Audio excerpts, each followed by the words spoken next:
Assalamualaikum warahmatullahi wabarakatuh. Salam sejahtera bagi kita semua.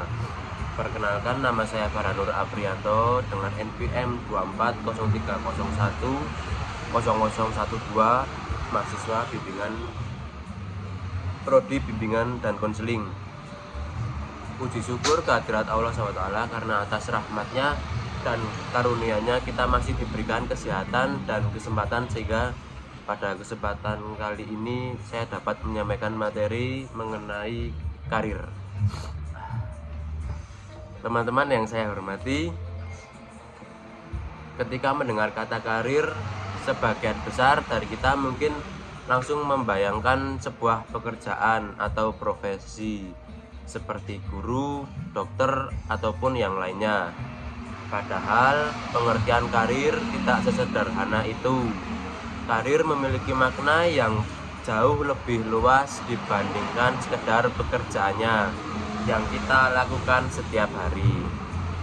Karir merupakan perjalanan hidup seseorang yang berkaitan dengan pendidikan, pekerjaan, pengalaman, serta proses pengembangan diri yang berlangsung terus-menerus.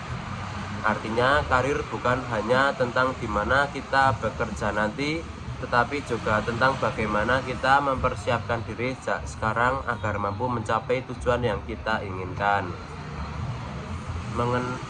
Sebagai contoh, saat ini kita masih menjadi mahasiswa. Mungkin ada yang berpikir bahwa pembahasan mengenai karir baru penting setelah lulus kuliah. Padahal anggapan tersebut kurang tepat. Justru masa kuliah merupakan waktu yang paling baik untuk merencanakan karir.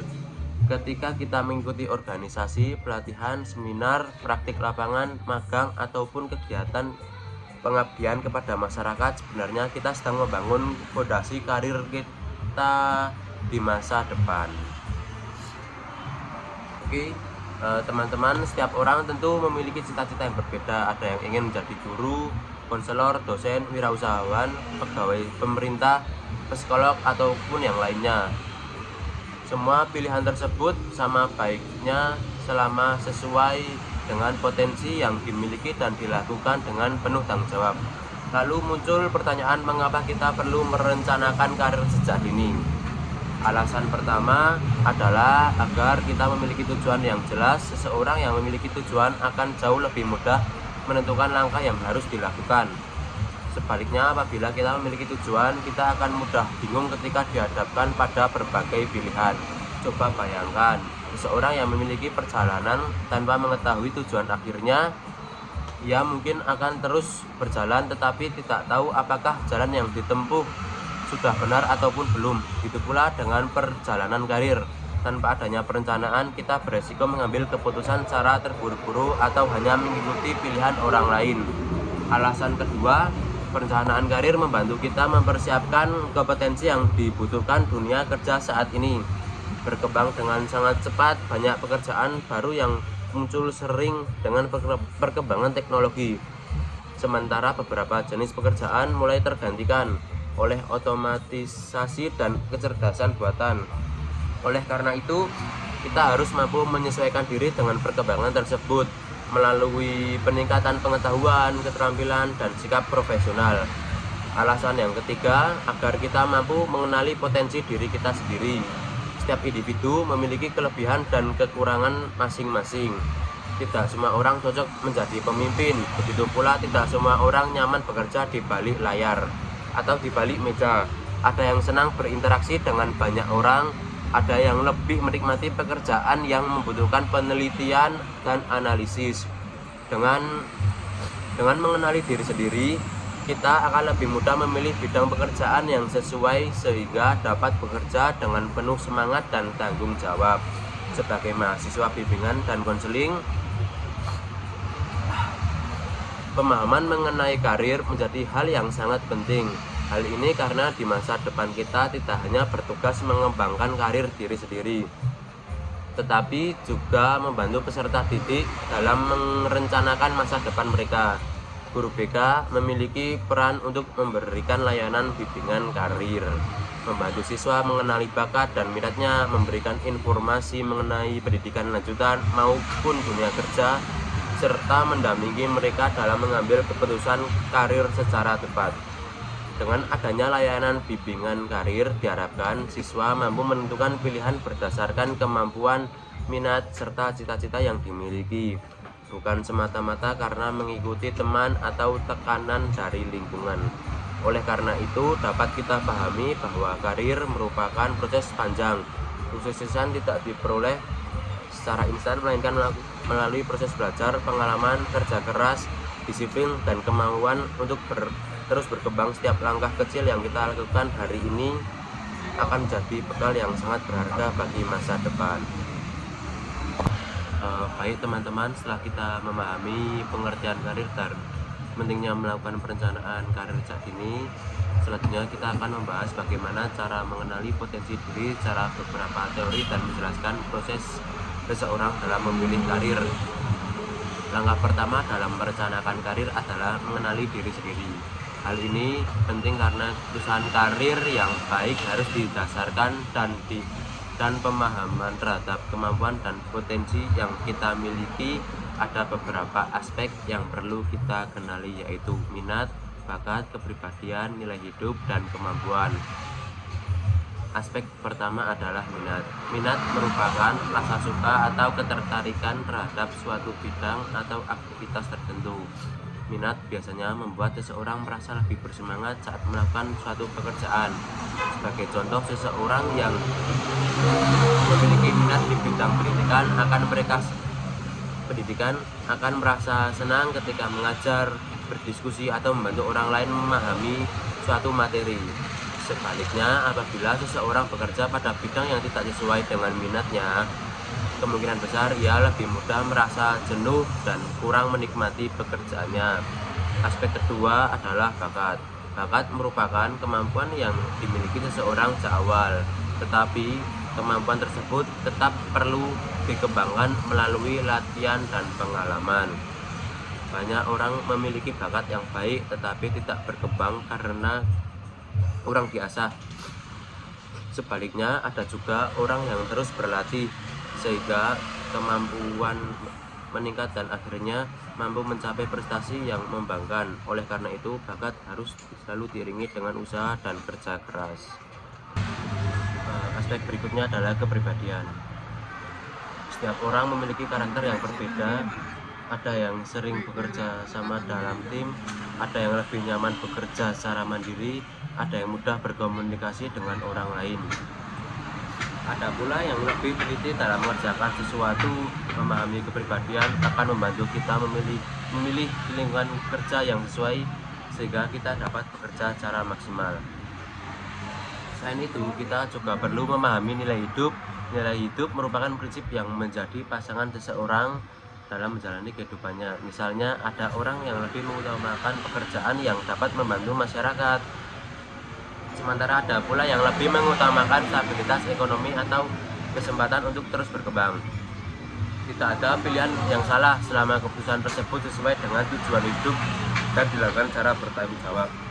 Dalam bidang bimbingan dan konseling, terdapat beberapa teori yang menjelaskan perkembangan karir. Salah satu teori yang banyak digunakan adalah teori perkembangan karir Donald Super. Menurut Donald Super, karir merupakan proses yang berlangsung sepanjang kehidupan seseorang. Artinya, pilihan karir tidak ditentukan hanya dalam satu waktu, tetapi berkembang sesuai dengan pengalaman, pendidikan, dan perubahan yang dialami individu. Donald Super menjelaskan bahwa setiap orang akan melewati beberapa tahap perkembangan karir, yaitu tahap pertumbuhan, eksplorasi, pembentukan, pemeliharaan, dan penurunan. Sebagai mahasiswa, kita berada pada tahap eksplorasi. Pada tahap ini, kita mulai mencari informasi mengenai berbagai profesi, mencoba berbagai pengalaman, mengenali kemampuan diri, dan mulai menentukan arah karir yang ingin dicapai. Selain teori Donald Super, terdapat pula teori batasan dan kompromi dari Linda S. Gottfredson. Teori ini menjelaskan bahwa dalam memilih karir, seseorang seringkali menghadapi berbagai keterbatasan atau batasan. Batasan tersebut dapat berupa kondisi ekonomi keluarga, kemampuan akademik, kesempatan pendidikan, lingkungan sosial, maupun pandangan masyarakat terhadap suatu profesi. Karena adanya berbagai keterbatasan tersebut, seseorang terkadang harus melakukan kompromi terhadap cita-citanya. Misalnya, seseorang bercita-cita menjadi pilot tetapi tidak memenuhi persyaratan kesehatan. Misalnya lagi, seseorang bercita-cita menjadi dokter tetapi tidak memenuhi persyaratan akademiknya. Akhirnya ia memilih profesi lain yang masih berkaitan dengan dunia penerbangan maupun kesehatan, seperti pengatur lalu lintas udara atau manajemen penerbangan. Itu yang di penerbangan. Yang di kesehatan seperti menjadi di apotek atau apoteker. Hal ini bukan berarti gagal mencapai cita-cita, melainkan mampu menyesuaikan pilihan dengan kondisi yang dimiliki. Melalui teori Lida S. Gottfredson, kita belajar bahwa dalam merencanakan karir kita harus memiliki cita-cita yang tinggi, tetapi tetap realistis. Kita perlu memahami potensi diri, mengenali peluang yang ada, serta menyiapkan alternatif apabila rencana awal tidak dapat terwujud. Oleh karena itu, sebelum menentukan pilihan karir, jangan hanya mengikuti teman atau memilih pekerjaan karena sedang populer. Pilihlah karir yang sesuai dengan kemampuan diri kita sendiri, minat diri kita sendiri, nilai hidup kita, dan kondisi yang kita miliki. Dengan demikian, kita lebih mudah berkembang, menikmati pekerjaan, dan memberikan kontribusi yang maksimal bagi diri sendiri maupun masyarakat. Selanjutnya, pada bagian terakhir, saya akan membahas faktor-faktor yang memengaruhi pilihan karir, langkah-langkah menyusun perencanaan karir, tantangan dunia kerja di era digital, serta peran guru bimbingan dan konseling dalam membantu peserta didik merencanakan masa depannya. Baik teman-teman, setelah kita memahami pentingnya mengenali potensi diri serta beberapa teori mengenai perkembangan karir, selanjutnya kita akan membahas faktor-faktor yang memengaruhi pilihan karir, langkah-langkah menyusun perencanaan karir, serta peran bimbingan dan konseling dalam membantu individu mencapai karir yang sesuai. Dalam memilih karir, terdapat dua faktor utama yang memengaruhi seseorang. Faktor pertama adalah faktor internal, yaitu faktor yang berasal dari dalam diri individu. Faktor ini meliputi minat, bakat, kemampuan, kepribadian, motivasi, dan kondisi kesehatan atau serta cita-cita yang dimiliki. Faktor-faktor tersebut menjadi dasar dalam menentukan apakah seseorang akan merasa nyaman dan mampu berkembang dalam suatu pekerjaan. Faktor kedua adalah eksternal, yaitu faktor yang berasal dari lingkungan sekitar, misalnya lingkungan orang tua, keluarga, teman sebaya, guru, kondisi ekonomi, budaya masyarakat, perkembangan teknologi, serta peluang kerja yang tersedia. Lingkungan seringkali memberikan pengaruh besar terhadap keputusan seseorang dalam menentukan pilihan karir. Oleh karena itu, kita perlu mampu mempertimbangkan setiap masukan secara bijaksana tanpa mengabaikan potensi yang kita miliki. Setelah memahami faktor-faktor tersebut, langkah berikutnya adalah menyusun perencanaan karir. Perencanaan karir bahkan bukan hanya tentang menentukan pekerjaan yang diinginkan, tetapi juga menyusun langkah-langkah yang harus dilakukan agar tujuan tersebut dapat tercapai. Langkah pertama adalah mengenali diri sendiri. Kita perlu memahami apa yang menjadi kelebihan dan kekurangan kita, bidang apa yang kita sukai, serta kemampuan apa yang masih kita dikembangkan. Langkah kedua adalah mencari informasi mengenai berbagai pilihan pendidikan lanjutan maupun profesi. Saat ini informasi dapat diperoleh melalui buku, internet, website, seminar, media sosial, dosen, bahkan guru BK, alumni maupun para profesional yang telah bekerja di bidang tersebut. Semakin banyak informasi yang dimiliki, maka keputusan yang diambil juga akan semakin matang. Langkah yang ketiga adalah menetapkan tujuan karir. Tujuan jelas akan memberikan arah sehingga kita mengetahui apa yang harus dilakukan mulai dari sekarang. Misalnya, apabila saya memiliki tujuan menjadi guru bimbingan dan konseling yang profesional, maka sejak menjadi mahasiswa saya harus meningkatkan kompetensi akademik, mengikuti organisasi, memperbanyak pengalaman praktik, serta terus mengembangkan kemampuan komunikasi dan konseling. Langkah yang keempat adalah menyusun rencana tindakan. Rencana tersebut dapat berupa target jangka pendek maupun jangka panjang. Misalnya, meningkatkan kemampuan teknologi, mengikuti pelatihan, memperoleh sertifikat pendukung, memperluas relasi, dan membangun pengalaman melalui kegiatan magang maupun pengabdian kepada masyarakat. Langkah yang terakhir yaitu melakukan evaluasi secara berkala.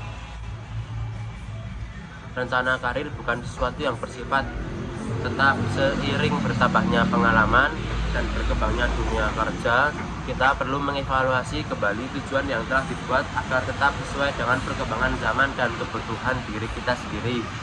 Teman-teman, saat ini kita hidup pada era digital yang penuh dengan perubahan.